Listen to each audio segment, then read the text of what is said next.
செவ்வாயில் ஜீவராசி உண்டா என்று அடி தினந்தோறும் விஞ்ஞானம் தேடல் கொள்ளும்.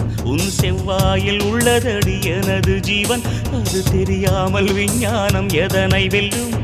எவ்வாறு கண்ணிரண்டில் கலந்து போனேன் அடி, எவ்வாறு மடியோடு தொலைந்து போனேன்? இவ்வாறு தனிமையில் பேசிக்கொண்டே என் இரவினை கவிதையாய் மொழிபெயர்த்தேன்.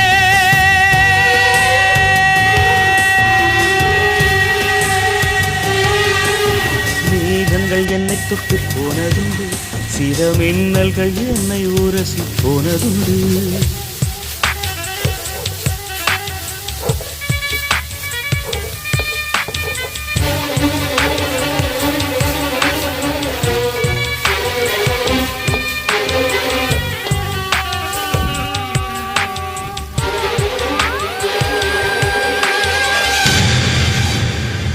மூடி வைத்தாலும் விதைகள் எல்லாம் மண்ணை முட்டி முட்டி முளைப்பது உயிரின் சாட்சி.